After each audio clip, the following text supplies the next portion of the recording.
Good morning. My name is Sally Matson and this is my colleague Jill Budgie. And your names are? Derk. And Annick. Could I have your mark sheets, please? Thank you. First of all, we'd like to know something about you. Where are you from, Derk? I'm from Holland. I'm from Haarlem. It's near to the west coast of Holland. And you, Annick? And I'm from Zurich, Switzerland. Are you working or studying at the moment? I'm studying at the moment. But now I'm right now taking a gap year, so obviously I'm not studying. I'm studying English. But. And you? I'm having a gap year. I finished my high school this summer and I'm going to university next summer. Can you tell us something about your plans for the future in terms of work? I want to become a doctor. I want to improve the health of human beings. And Annick, what do you think you'll be doing this time next year? Well, I'll be doing my bank internship, which takes 18 months. So next year, obviously, I'm going to be there and taking my exams probably pretty much. Thank you. Now, in this part of the test, you're going to do something together. Here are some pictures of different situations.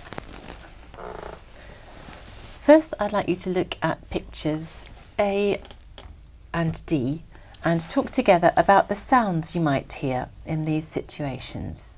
You have about a minute for this, so don't worry if I interrupt you.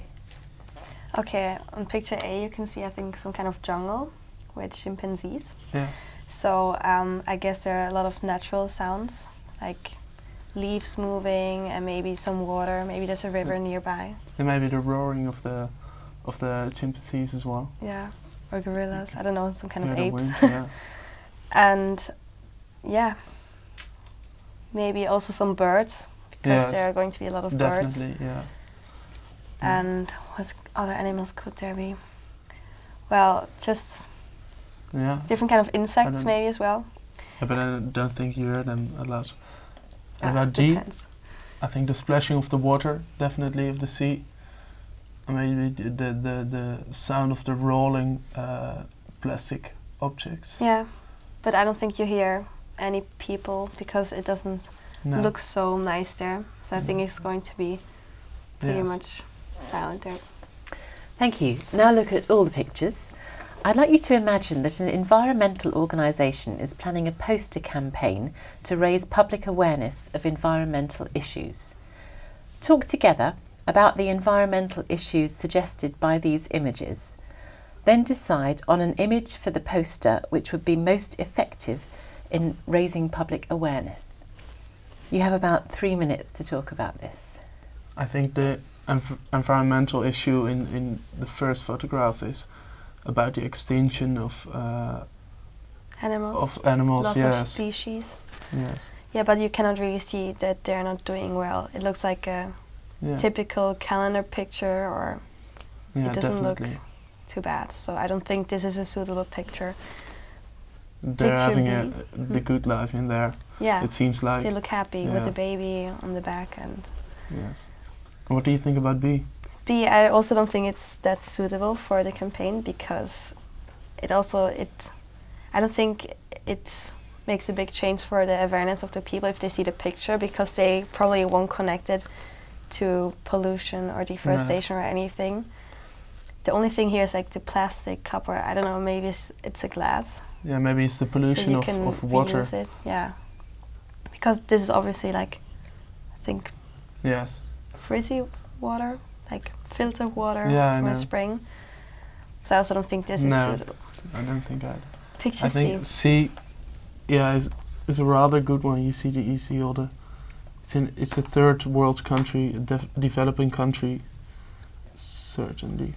Yeah, and you can also see in between all the forest parts. So maybe there was a lot of deforestation going on before, so they could build houses. Yeah. So this would be, I think, one of the better pictures for the campaign, because you can see that there's been some deforestation. Yes, I think these probably also then loss of species, because the animals don't have their normal habitats anymore. Because all the trees. Yeah, they cut down all the trees. I think D is a good one as well. Yeah, I agree. It's a common picture. Because normally beaches are supposed to be nice and families want to spend their time there or go for a stroll. And if it looks like this, I'm pretty much certain that no one wants to go there. So this would raise awareness. It looks like such a well-known white beach with the light blue water, but it's all polluted. But to be honest, pretty much every beach looks kind of similar nowadays because everyone's just throwing away their Coca-Cola cans, and so it's quite common. But it's very hard to make all litter bins on all beaches. Yeah. What do you think about E? Well, it looks like I don't really connect it with environment because they're just old used cars that are being compressed. Yeah, maybe they use the metal again. Yeah. Yeah, but also I wouldn't use it for the campaign. No, I think. So I think we choose D. D, yeah, it's the best one definitely, and I think E. It's really bad because you can use metal again. You can recycle it. Yeah. And D actually affects the people. Yes. So definitely. Thank you. Now in this part of the test, you're each going to talk on your own for about 2 minutes. You need to listen while your partner is speaking because you'll be asked to comment afterwards. So Derk, I'm going to give you a card with a question written on it, and I'd like you to tell us what you think. There are also some ideas on the card for you to use if you like. All right? Here's your card. Please let Annick see your card. Remember, Derk, you have about 2 minutes to talk before we join in.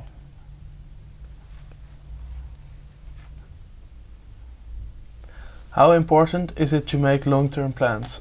I think in personal life it's quite important to make long-term plans because you're able to know what you want to become when you're old, and what you want to earn for money, and what you want to do for the community, for your country.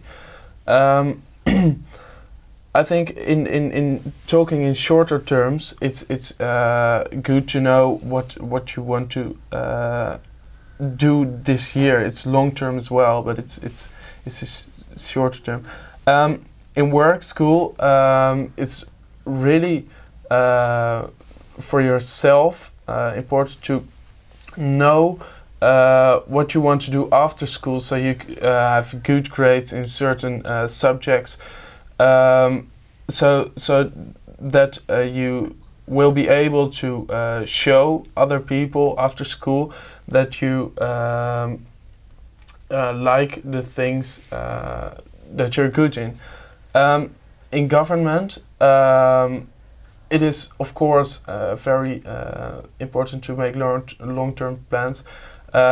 If we look at the whole Euro crisis, now they all didn't make such good plans to see if the credibility of the countries was right before they entered the euro. So it's really important to look to certain aspects in parts of the community in government. Thank you. Why do some people prefer not to plan ahead? Well, some people want to be spontaneous, and I also think that's actually a quite good idea to sometimes just say, let's pack a suitcase with, let's say, a bikini and some trousers, and then let's go to the airport and just pick one flight wherever it takes us. So I think this is also quite good. But I think when it comes to important things like planning a family, it's very important that you plan ahead to have a good job, so you're financially stable. So it depends. You cannot always be spontaneous. What do you think? I think it's for most people just laziness not to make long-term plans. I think it's they don't want to think about it, and that's the reason they don't think about it. Mm-hmm. Thank you. Now, Annick, it's your turn to be given a question.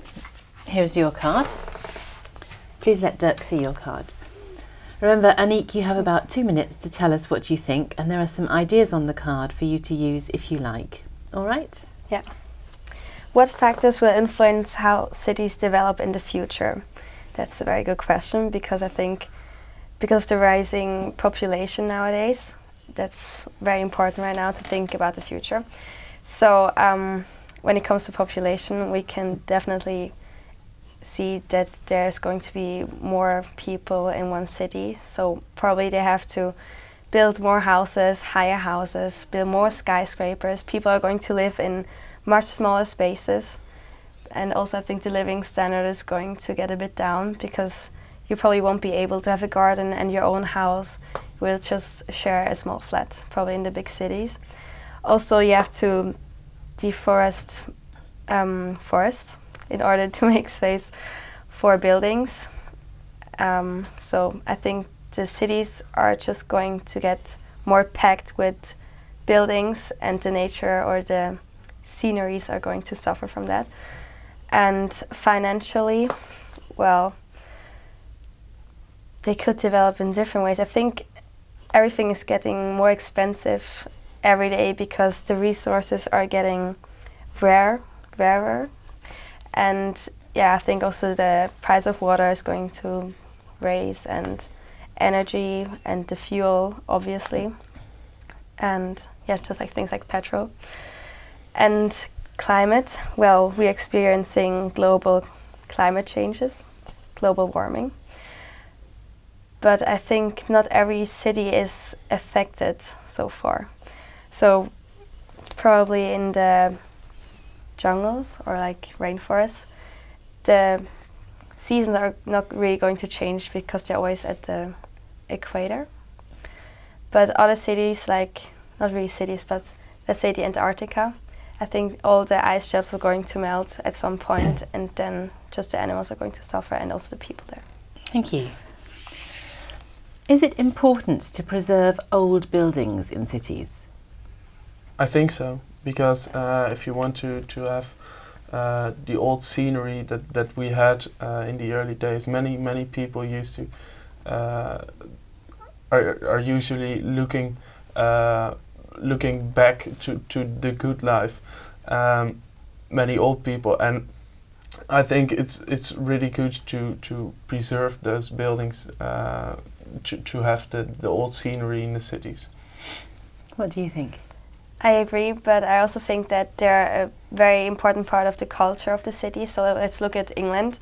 I think if I think of England, I always think automatically of red brick buildings and very charming small houses. So if we wouldn't have them in a few years anymore, I don't think England would have any charm left. So it's all about the flair, and I think you really should preserve them. Thank you. Now, to finish the test, we're going to talk about the future in general. Do you think newspapers and books have a future? Yes, I think so. Some people say that the internet is going to take over everything, and that you're going to read all the articles now on iPads, on e-booklets, or what are they called? Kindle. Kindle, exactly. Yeah.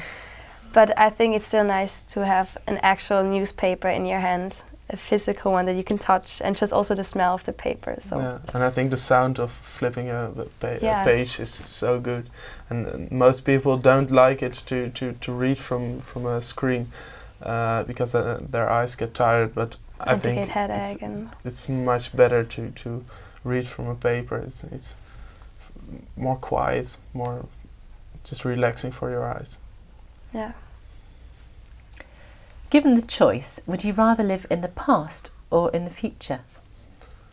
I think I would rather live in the past because it's a much better life. I think less worried, and there are so many issues they're complaining about, and old people. Everybody is just thinking about problems that are not real problems, in my view. And I think in the early days they didn't have the time to worry about those problems, so I think I would rather live in the past. Yeah, I also think it's very tempting to live, let's say, in the Roman times, because they had like a lot of feasts, and yeah, it's just also the food, enjoying the food, going to not parties but all the celebrations there. I really think that it's going to be not easier to live there because you don't have all the technology, of course, But as he pointed out, I think that nowadays we worry about too many small things, and back then it was just war or not war, and starve or not starve, and the diseases they had back then.